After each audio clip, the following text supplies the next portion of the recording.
Mike. Today we're doing something different. Today we're going to try to turn this into we're gonna try to turn the valkryie from my avatar, so this thingy, into a real life, fully functional aircraft over the next couple of years. So this is gonna be a long series. Okay, so needs, because I can't spell requirements. Needs. So our needs is the valkyrie we're designing needs to be beetle capable, like in the movie.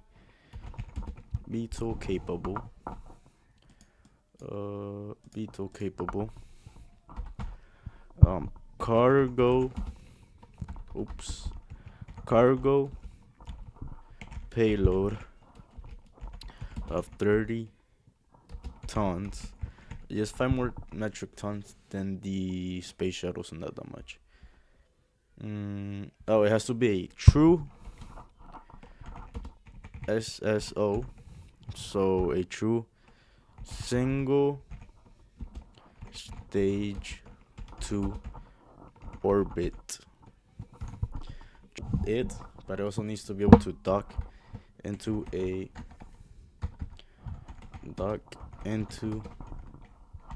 mothership, like right here, like in the real thing. She needs to be able to dock in.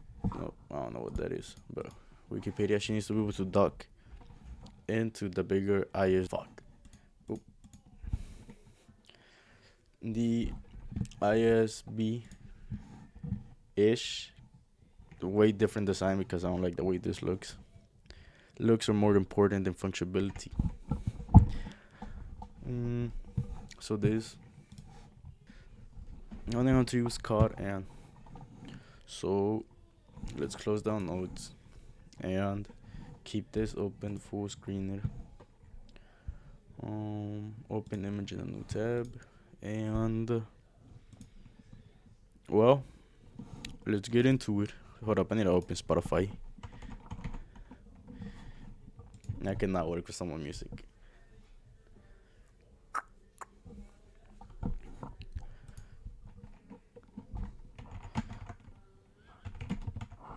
Should I stay or should I go?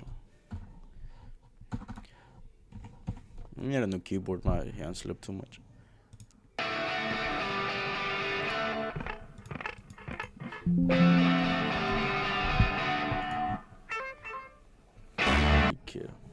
Century. This is quite my tempo.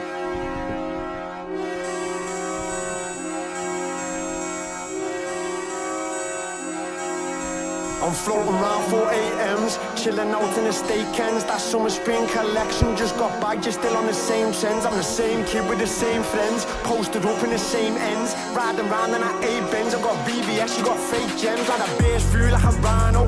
Smoked out, no pyro, keep a mask up on me face, kid, and it's all black, gotta lie low. Drugs white albino, if you know then I know. Where did all of that time go? I see pyramids, no Cairo. I'm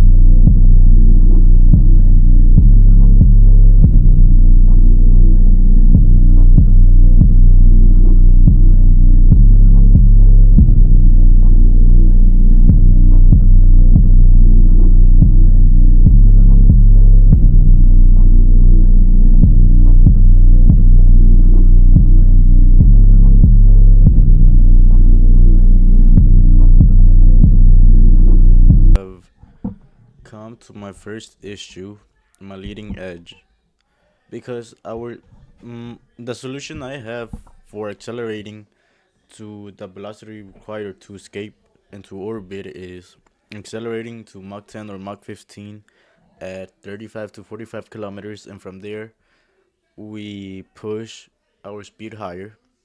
So if we get to Mach 15 at around 35, 40 kilometers up, we have taken off around 3 kilometers a second off the total speed of 9.4 meters kilometers per second that we need. So 9.4 kilometers a second, that's about Mach 25. So a Mach 15, we have 10 Machs, whatever it's called, left. I'm not like a rocket science. I'm not. I've never studied rocket science. I'm still in high school. So this is a challenge. So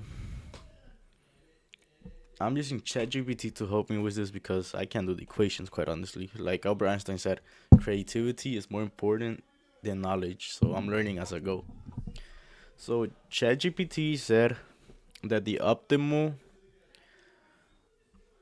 degree that our edge should be at should be 60.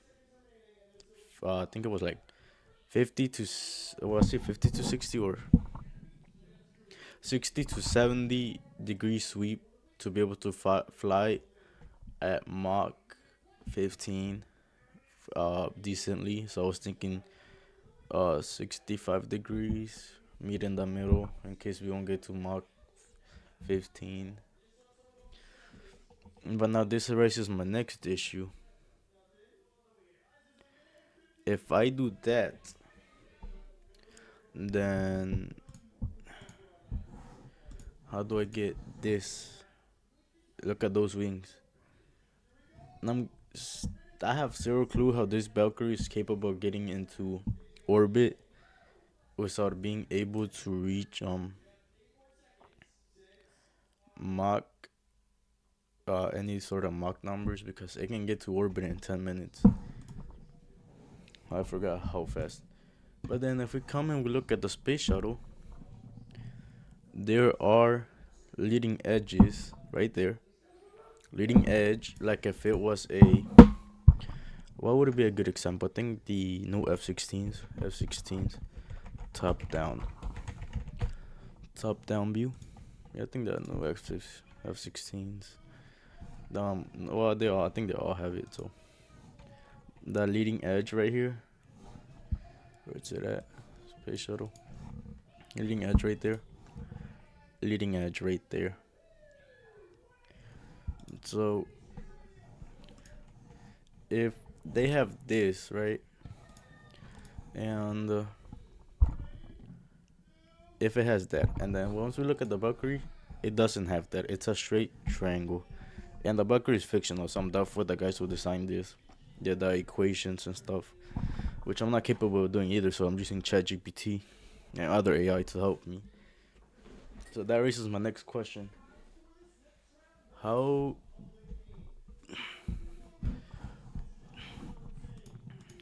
to me this seems incorrect, but something I do know about hypersonic flight, which would be Mach, I think like Mach 6 and above, is that the same regular airfoil engineering stops. The same kind of aerodynamics is not applied no more, because at Mach 15 breaking the you're not splitting the sound barrier no more. What you're basically doing is riding the shockwave as you go, which is why I brought up, where's it at, this picture of the real life Valkyrie that was designed during what, the 60s or 70s, which was meant to be able to go, I believe, up to Mach 3 and drop bombs. So, and then this little thing, XB6, I believe, or no, XB15, was capable of doing, I think, a Mach 6, the only manned aircraft capable of doing Mach 6. If you look at its wings, they're actually just straight. You just go straight back. So, if they go straight back, it gives me a feeling that ChatGPT is right. So now, I was originally, just like in the Valkyrie, to try to minimize its size, just put its wings up here as much as possible. But I can't do that no more because it looks weird. And it's probably gonna affect something somehow if I directly hook it up right behind the cop at the very begin end of the cockpit. So now we're not doing that, and I'm pushing it more back around here. And I see it 65 degrees. 65. Okay, 65. I get that. So now how do I optimize this for low? Well, I think it should work well too for low speed flying. So I'm not sure. I have to ask ChatGPT about that too. I can get rid of. I can get rid of. Uh, no, I can get rid of them. I don't need them no more. Or I'm gonna leave them. I don't think. Yeah, I'm gonna leave them. So there's 65 degrees. That would be around there. And I'm gonna have to push this back. So I'm gonna have to increase its size. But I feel like if there's too much, way too much, because now my wings have to be large because I'm gonna have my wings all the way at the very end of the airplane to have as much wing area as possible to be able to fit as much fuel in there as possible. But I also have to figure out a way to be able to support such huge wings and be able to what do I call it? Be able to store as much fuel. Be able to lower its weight as much. So what I have planned for the wings is hexagons, which we know is the strongest shape, I believe. Originally from bees, honeycombs, hexagon. Strongest shape we have that minimizes waste. So in engineering, I believe, what you do is you take a hexagon, you make all this, and then you leave the inside empty, and then you connect a whole bunch of those, like I don't like that, like this, and now that's very strong, very strong, and you minimize waste instead of having to put a whole bunch of supporting beams, rivets, all this in there, ribbons. So very good. But now these wings will have to be huge. I'm gonna have to upsize the plane to be able to get the wing from here touching all the way back here. But how do I make that work? I'm gonna have to put one beam, two beams, three beams, maybe more, depending on their size, and then a whole bunch of hexagons everywhere. And then I'm gonna have to fill in those hexagons with fuel.